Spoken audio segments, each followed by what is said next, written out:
కొంచెం లేట్ అయినా సరే నా కోసం ఎంతసేపు పెద్దలందరూ వెయిట్ చేసినందుకు అందరికీ ధన్యవాదాలు.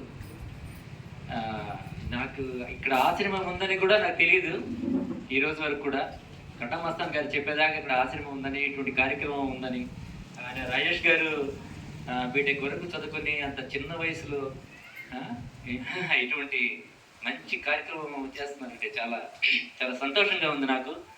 అటువంటి వాళ్ళు 1000కి 1 మంది అయినా 1000కి 1 సరే ఇటువంటి కార్యక్రమాలు చేసినందుకు ఎక్కడెక్కడి నుంచి వచ్చారు, పునరావాసం కోసం ఇక్కడ మంచి చెడు అన్నీ జరుగుతూ ఉన్నాయి.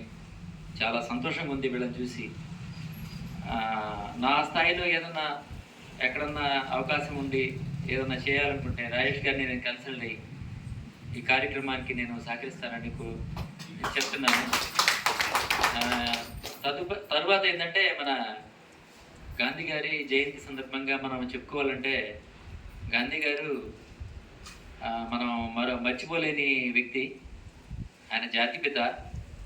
ఈ రోజున ప్రపంచానికి సంబంధించి ప్రపంచం మొత్తం కూడా జాతిపిత పేరు తలుచుకునే రోజు. అది అహింసా దినోత్సవం ప్రపంచవ్యాప్తంగా చేస్తారు.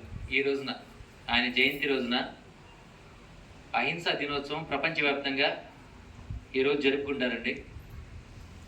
ఆయన ప్రాణాలు కోల్పోయి మనకి స్వాతంత్రం సంపాదించి ఈ రోజున మన ప్రశాంతంగా ఇండివిజువల్గా ప్రశాంతంగా మనం గడుపుకుంటున్నామంటే ఆయన చలవ మనకి ఎంతైనా ఉంది. మనం ఆయన లేని మనం ఈ రోజున మనం ప్రశాంతంగా గడుపుకునే పరిస్థితి కాదు. ఈ అవకాశం ఇచ్చిన వేదిక నిర్వహించిన పెద్దలకి, ఆ డాక్టర్ గారికి, కాకులింగర్ గారికి, ఇంకా పేర్లు నాకు పూర్తిగా తెలియదు, పేరున అందరికీ నమస్కారాలు, ధన్యవాదాలండి అందరికీ.